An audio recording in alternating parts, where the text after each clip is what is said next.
The great chamber of the Galactic Assembly fell silent as the final vote appeared on the massive display screen. Ambassador Kira Chun stood alone at the human delegation podium, her face showing no emotion as she read the numbers. 847 species had voted yes. 12 had voted no. Humanity was officially removed from the Galactic Union. The Velthari High Speaker, a tall being with silver skin and 4 arms, rose from his seat. His voice echoed through the chamber like thunder. The motion passes. Humanity is hereby expelled from the Galactic Union. Your species has 30 standard cycles to remove all personnel from Union space. Your colonies will be absorbed. Your ships will be confiscated. This is the will of the Assembly. Kira looked around the chamber at the thousands of alien faces staring at her. Some looked pleased. Others looked uncomfortable. A few looked sad. But none of them had voted to keep humanity in the Union. None except the 12 minor species who had worked closely with humans over the past century. "May I speak?" Kira asked, her voice calm and steady. The High Speaker waved one of his 4 arms dismissively. "You have 1 minute." Kira nodded. She did not beg. She did not cry. She simply looked at the assembled representatives and spoke clearly. "You have made your choice. You believe humanity is too dangerous, too unpredictable, too violent. We accept your decision. But remember this moment. Remember what you did here today. Because one day, you will need us. And on that day, you will have to ask yourselves if we will answer." She turned and walked out of the chamber without looking back. The doors closed behind her with a heavy sound that seemed to echo forever. That was 200 years ago. The Galactic Union had celebrated for months after humanity's expulsion. The dangerous species was gone. The unpredictable warriors who solved problems with force instead of diplomacy had been removed from civilized society. The galaxy could finally know peace. And for nearly 2 centuries, they believed they were right. Humanity retreated to a small cluster of stars at the edge of the galaxy. They called it the Exile Zone. Other species called it the Dead Sector because no one dared to go there. The Union placed warning beacons around the entire region. Any ship that entered would be destroyed. Any human ship that left would be destroyed. Humanity was contained. Humanity was controlled. Humanity was forgotten. But humanity did not forget. In the Exile Zone, humans did what they had always done. They survived. They adapted. They grew stronger. Cut off from the galaxy's resources, they learned to create their own. Denied access to Union technology, they built better technology. Forced into a small corner of the universe, they made that corner into something magnificent. The Union never knew what was happening beyond their warning beacons. They did not want to know. As long as the humans stayed in their cage, everything was fine. Then the Devourer came. No one knew where it came from.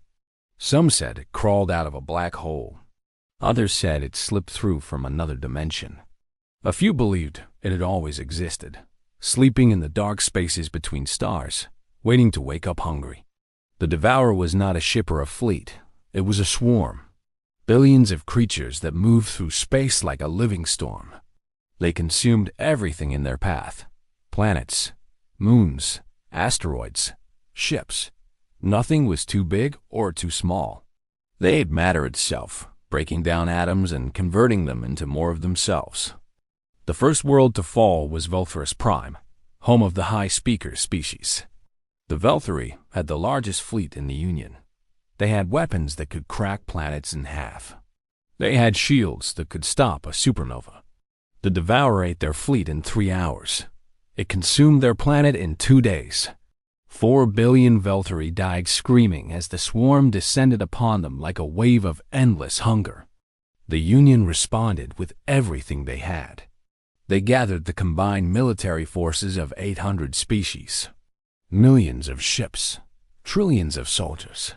Weapons that had never been used because they were too destructive. The Devourer ate them all. In 6 months, the swarm had consumed 47 worlds. In a year, That number was 200. The Union tried everything. Diplomacy failed because the Devourer did not communicate. Biological weapons failed because the creatures were not truly alive.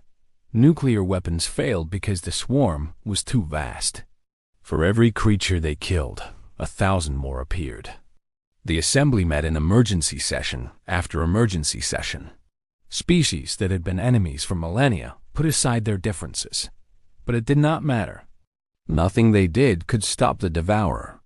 It just kept coming, eating its way through the galaxy like a fire through dry grass. Then someone said the words that no one wanted to hear. "We need the humans." The chamber erupted in chaos. Representatives screamed and shouted. Some demanded that the speaker be arrested for even suggesting such a thing. The Velthari delegation, now operating from a refugee ship since their homeworld was gone, led the opposition. "We expelled them for good reason," the new Velthari speaker declared.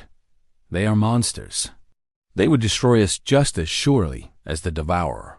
But the Rithani ambassador, whose species had been one of the 12 to vote against humanity's expulsion, stood up slowly.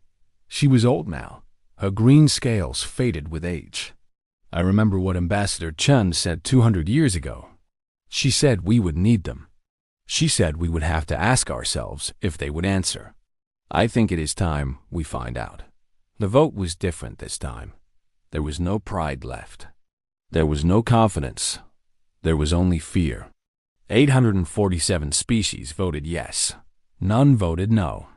The Galactic Union officially requested humanity's return. But there was a problem. No one knew if humanity still existed. A small ship was sent to the warning beacons into the exile zone. The crew was made up of volunteers who knew they would probably never return. They expected to find either empty space or primitive survivors barely clinging to life. What they found changed everything. The exile zone was not dead. It was thriving. Human cities floated in space, connected by bridges of light. Human ships moved between stars in seconds using technology the Union had never seen. Human worlds were green and blue and beautiful, filled with billions of people who had built a civilization beyond anything the galaxy had ever known. The volunteer crew was met by a human patrol ship that was larger than most Union battle cruisers. They were brought to a station that orbited a star the humans had somehow made brighter. And there, waiting for them, was an old woman with gray hair and sharp eyes. Her name was Maya Chun. She was the great-great-granddaughter of Ambassador Kira Chen. She was now the president of the Human Commonwealth. "So," Maya said, looking at the alien delegates with an expression that was impossible to read, "you finally came. My great-great-grandmother always said you would." The delegates explained everything. They told her about the Devourer. They told her about the destruction. They told her that the Union was dying, and only humanity could save them. Maya listened without interrupting. When they finished, she was silent for a long time. 200 years ago, she finally said, "Your Union voted to throw us out like garbage. You took our colonies. You stole our ships. You left us to die in the darkest corner of the galaxy. And now, when your comfortable lives are threatened, you come crawling to the garbage people for help." The delegates had no response. They could only look at the floor in shame. Maya stood up and walked to a window that showed the stars outside. "My great-great-grandmother was the strongest woman I ever read about. She did not cry when you expelled us. She did not beg. She simply warned you that this day would come. And she spent the rest of her life preparing us for it." She turned back to face them. "We knew about the Devourer before you did. Our sensors are better than yours now. We watched it destroy your worlds. We watched you fight and fail. Some of my people wanted to let you all die. They said it was justice." The delegates trembled, certain that they had come all this way only to be rejected. "But that is not who we are," Maya continued. "That was never who we were. You called us violent. You called us dangerous. But you never understood why we fight. We do not fight because we enjoy destruction. We fight to protect those who cannot protect themselves, even those who hurt us. She pressed a button on her desk. The wall behind her became transparent, revealing something that made the delegates gasp. Beyond the station, stretching across space as far as the eye could see, was a fleet. Thousands upon thousands of ships, each one more advanced than anything the Union had ever built. Ships with weapons that glowed with strange energies. Ships with shields that bent light around them. Ships that were ready for war. "We have been preparing for this for 200 years, Maya said. "We knew a threat like the Devourer would come eventually. The galaxy is too big and too old for such things not to exist. So we got ready." The delegates stared at the massive fleet in disbelief. "You will help us?" one of them whispered. Maya nodded slowly. "We will help you, not because you deserve it, not because we have forgiven you, but because it is the right thing to do. That is what it means to be human." Within a week, the human Commonwealth fleet entered Union space for the first time in 2 centuries. The species that had voted to expel humanity watched in awe and terror as human ships moved through their systems. The ships were beautiful and terrifying, gleaming with power that made Union technology look like children's toys. The first battle against the Devourer happened near what remained of the Veltari system. The swarm was larger than ever, billions of creatures swarming through space like a living nightmare. The human fleet did not hesitate. They attacked with weapons that burned like stars and shields that the Devourer could not penetrate. For the first time since it appeared, the swarm faced something it could not consume. Human ships moved through the creatures like sharks through water, destroying millions with every pass. The battle lasted 12 hours. When it was over, the swarm had been reduced to scattered survivors fleeing into deep space. Human ships pursued them, hunting down every last creature until none remained. The galaxy was saved. In the aftermath, the Galactic Assembly held another vote.